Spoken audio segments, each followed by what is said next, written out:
Oiga, buenas tardes. Buenas tardes, jóvenes, buenas tardes. Qué energía. Oiga, vamos a hablar de la Biblioteca de Alejandría. Yo creo que es el momento justo y necesario. Hace 8 días, casi 8 días, ¿no?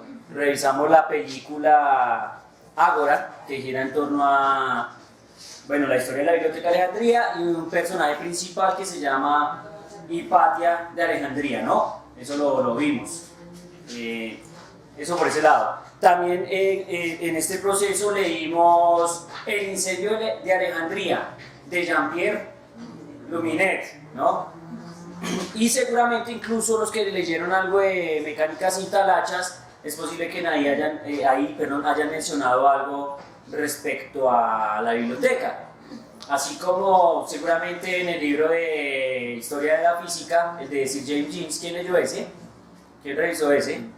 ¿Hablaba algo de la biblioteca también? Seguramente, ¿no? Es algo que uno no puede pasar por alto cuando está hablando de historia de la ciencia, historia del conocimiento, historia de la humanidad en general. Es un lugar vital. Bueno, entonces, pues nada, hablemos. Primero empiezo con sus visiones, perspectivas y opiniones. Voy con mi amigo que lo estoy presionando psicológicamente y me está mirando. No hay más, bien. Ahí detrás suyo el paro nacional. Dígame. Sobre la... ¿Qué percepción tenías desde la... O sea, dime primero, digamos una cosa. Hagamos un análisis así chévere. Primero, ¿qué concepción, qué preconceptos tenía usted de la biblioteca y si descubrió algo nuevo o no? ¿Y qué fue? ¿Qué le sonó? ¿Qué no le sonó? Ahí se va. Pues digamos que respecto a los conocimientos que se tenía sobre la biblioteca, la película digamos que permite profundizar digamos que más detalles históricos que existían alrededor de ese contexto, ¿no? Por ejemplo, esa pugna que existía entre cristianos y paganos, por decirlo de algún modo. Digamos que queda muy marcada en la película y pues es un tema interesante de análisis por lo menos de Roma de estudio, ¿no? Sí, claro. Digamos que por otro lado también está toda la cuestión de todo, no se había profundidad, digamos que las cuestiones que ha desarrollado Hipatia de Alejandría frente a la forma elíptica. Sí.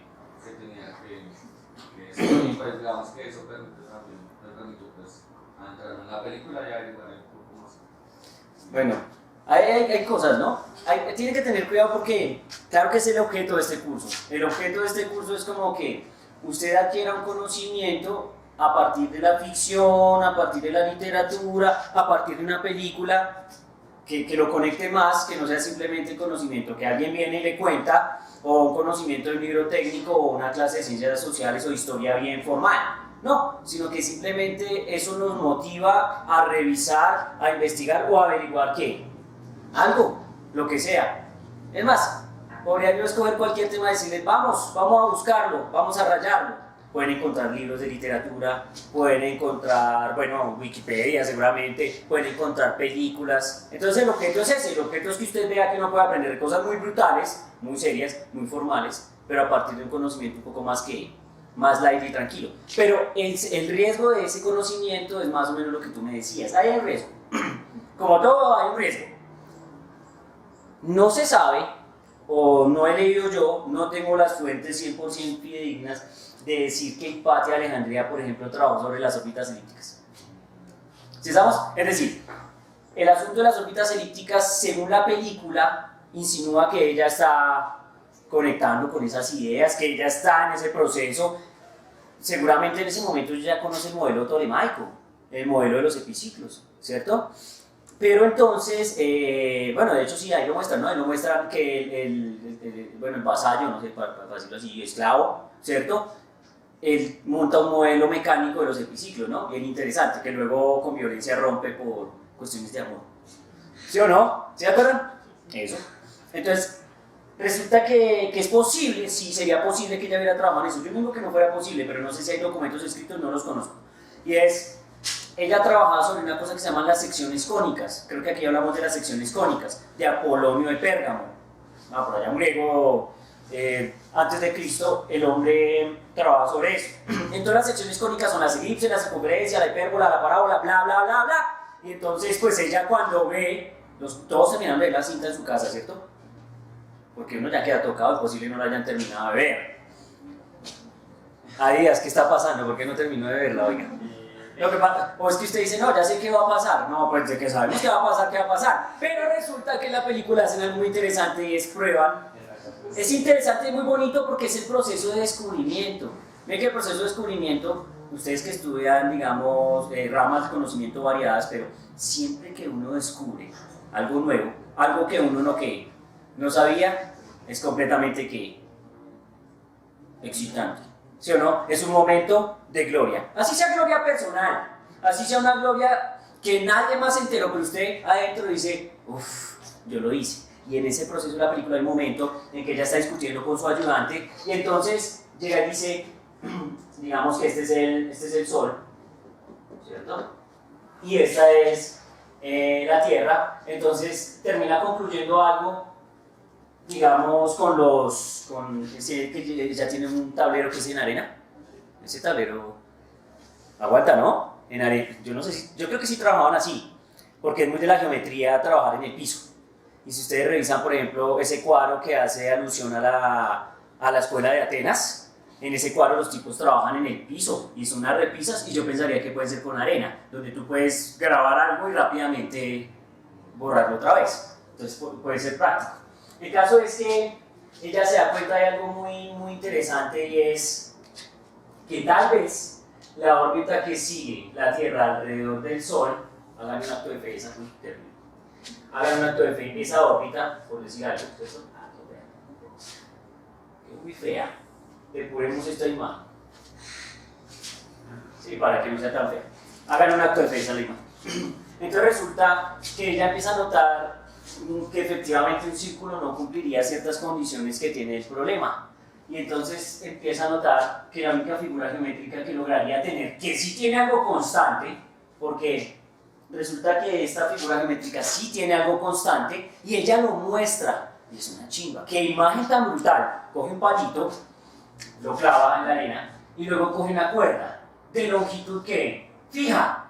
O sea, la cuerda tiene una longitud L, conocida, 5 metros. ¿Sí? La extiende, la presiona con esta barra y la barra la empieza a hacer ¿qué? Girar sobre toda la trayectoria. Entonces miren cómo la barra va generando diferentes caminos, ¿cierto? O sea, va de aquí a acá. Y luego cuando gira, la barra va produciendo diferentes, digamos, líneas. Pero hay algo interesante. Lo interesante es, obviamente esta no es una elipse perfecta, ¿no? No esperen que se vea perfecto. Pero hay algo muy interesante y es que siempre que usted sume esta longitud A más esta longitud B en una elipse, A más B por los siglos de los siglos, amén, siempre es constante. No importa en qué lugar de la elipse usted se encuentre, si usted se encuentra aquí, este es A y este es ¿qué? B. Pero si usted siempre suma esta longitud, siempre le va a dar exactamente el mismo valor. Entonces el secreto de una elipse está en eso. Eso siempre da una constante. Que es el problema de la circunferencia, ¿no? El problema de la circunferencia uno sabe que la distancia siempre respecto a un punto central es ¿qué? Constante. En la elipse, pues como no hay punto central, sino hay dos puntos vitales, que yo no sé cómo se llaman, pero estos puntos se llaman focos. Entonces foco 1 y foco ¿qué? 2. Entonces la distancia, digamos, sumada o la longitud de esta línea más esta línea siempre es constante respecto a los dos focos. Y eso es una cosa completamente maravillosa. Hay algo importante, también se da cuenta que uno de los focos es el Sol. Y entonces vuelvo y les digo, cuando compren el sistema solar para sus niños, estén atentos, que en el diagrama el foco sea ¿quién? El Sol. El Sol no está en el centro del sistema solar. ¿Saben qué hay en el centro? Nada, güey. Espacio. No hay nada. El Sol está un poquito. Tampoco es exagerado, este dibujo es exagerado. Aló, este dibujo es re exagerado. Es decir, la elipse no es tan excéntrica. La elipse es más bien no tan alargada, es cortica y se acerca bastante a una circunferencia. Pero es que cuando Copérnico dice las órbitas de los planetas alrededor del Sol son círculos, pues el man no se escacha por mucho. ¿Por qué? Porque entre un círculo y una elipse no hay gran diferencia dependiendo de qué tan excéntrica sea o no. ¿Me hago entender? Entonces es importante. ¿Y eso lo hace ella en la película o no? ¿Minuto? ¿Qué minuto era en la película? ¿Cuántas horas dura la película? ¿Ah? 2 horas. Entonces fue en el minuto 1:20. Ella sí la vio, ¿sí ven? Oiga, muy bien. Estamos. Es importante. Cuando se termina la matan, ¿sí o no? Claro, ¿se han leído la biografía de...? Sí, Yo no sabía que la mataban. Luego al que mataban no era la Hulk. ¿Cómo así? ¿De qué película estamos hablando? Oiga. ¡Ay, profe! ¡No, profe! ¿Sabes que se acabó esta clase? No, yo no sé, estoy hablando de otra cosa, estoy hablando de Hipatia. Entonces resulta que Hipatia, vea la química está sufriendo como, no, Hulk, no, es mentira, su merced es mentira. Tranquila, no estoy haciendo spoiler, no pasa nada. Solo es por decir. Oiga, Hipatia muere, eso no es un spoiler. Eso ya se sabe por argumentos históricos que Hipatia de Alejandría fallece en unas cuestiones como las que tú planteabas, que son las cuestiones religiosas, que son las cuestiones dogmáticas. No sé si ustedes se dan cuenta, y obviamente aquí no estamos ni para juzgar a la iglesia ni para juzgar nada, pero esas cuestiones, digamos, de carácter dogmático siempre presentan ese tipo de carácter, ¿no? Donde se toma algo como una verdad absoluta y como ese algo de verdad absoluta afecta a toda la sociedad tanto que generalmente termina siempre en ese tipo de cosas, masacres, asesinatos, violencia, y estamos de acuerdo que no es el único ejemplo de la historia. En la historia hay infinidad de ejemplos de ese tipo, pero no os preocupéis, somos humanos, así que caer en ese tipo de cosas es muy sencillo. Es muy fácil. Ser dogmático no es difícil, ni siquiera en la ciencia. Porque es que la gente dice, no, la ciencia es la verdad. No, papá, en la ciencia también hay dogma. ¿Sí? ¿Y qué queremos nosotros con este tipo de cosas? Liberarnos de ese qué, de ese dogma, ese paradigma. ¿Sí estamos? ¿Quién es el, yo no sé cómo se diga, bueno, porque en ese momento no hay como curas o padres estrictamente, sino el representante de la iglesia en ese momento, ¿cómo se llama en la película? No, era algo con eso.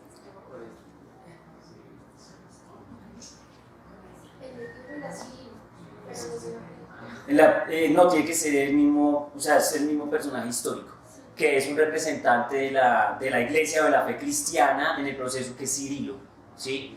Y ustedes notan que ahí reflejan un poco lo que es la violencia entre religiones, y no son actos de afecto ni cariño, sino son actos completamente violentos, que yo siempre opino, yo de eso no sé mucho, pero yo opino que van siempre como en contravía de lo que se plantea en los libros que consideran sagrados, ¿no? De hecho, miren que hay algo interesante yendo al libro del incendio de Alejandría. Si ustedes se dan cuenta, el incendio de Alejandría está en un marco histórico completamente distinto al marco histórico de la película. Entonces ustedes se han dado cuenta, pero la biblioteca de Alejandría le dieron madera toda la vida. La montó Alejandro Magno por allá en el 340 y tanto, bueno, 300 algo, no me acuerdo el número, entonces voy a decir 40 y tanto, antes de Cristo, ¿cierto? Cuando pudo pelear contra el imperio persa y lo venció en esos territorios, entonces inmediatamente, incluso por ahí leí que hay una cosa de carácter, ¿cómo se diría eso?, esotérico respecto a cómo se construyó la biblioteca, que parece ser que el hombre estaba construyendo en honor a su victoria una estatua, pero pues es que no había, ¿cómo se llama? ¿Cómo lo que las construyen? Dime. Mármol, bueno, tal vez mármol, no sé, por decir algo. Y el hombre era ese material que se puede construir como con harina, ¿sí? Material como hecho en harina. No, arcilla, no es blanco. La arcilla no es como cafecita, ¿cierto? Bueno, es un material que de base tiene la harina blanca. No sé si sea eso. Debe ser ese. Yo le creo al químico, lo siento, Iron Maiden. Oiga, el caso es que lo importante aquí está en lo siguiente. Las palomas, parece ser que unas palomas, unos cuervos, percibieron esa estatua. La estatua no quedó así como muy bonita, se hizo así como a lo maldita sea en honor a Alejandro. Pero quedaron algunas migajas, eso hay que ver, unas migajas, y las palomas llegaron, o las aves llegaron a comer. Entonces había un chamán, y el man le dijo: mi hermano, ese es el reflejo de que esta ciudad va a ser brutal y que va a tener tanta fama y tanta gloria que todo el mundo va a venir aquí a ¿qué? A comer. Oiga, ese man sí sabía. ¿Sí o no? Alejandría pasa por muchos periodos. Ni en el libro del diseño de Alejandría, ni en la película de Ágora hablan de periodos previos antes, digamos, del 380, 400 antes de Cristo. Pero tiene periodos previos brutales. Después de que Alejandro crea la biblioteca se empieza a llenar de papeles, de documentos. Ya saben que no son libros, ¿no? No hay encuadernadores. ¿Qué hay? Papiros, ¿cierto? Papiros, rollos que llaman ellos, y supuestamente, yo en los números he oído tantos que ya no sé cuántos hay. Gente que decía que habían 5.000, gente que había que 800.000, que, en fin, no sabría precisar el número porque he oído de que demasiados números, pero lo que sí sé es que había que hartísima información. Y hay algo interesante: los pueblos de esa época reconocen el poder tan inmenso que es tener un conocimiento como ese. ¿Sí? Obviamente, el principal poder de ese conocimiento es completamente militar. Es decir, ¿sirve para qué? Para matar a los otros de una manera más elegante, pragmática y rápida. ¿Sí estamos? Entonces, pues ellos lo utilizan de alguna manera. Usted tiene que tener presente que incluso parece ser que en la biblioteca habían documentos, por ejemplo, de Arquímedes de Siracusa, donde hace referencia, no sé si ustedes han oído hablar del dispositivo de Anticitera. Dispositivo de Anticitera es un dispositivo de carácter mecánico, un sistema con piñones que parece que hace lo que hace la pascalina. ¿Quién sabe qué es la pascalina?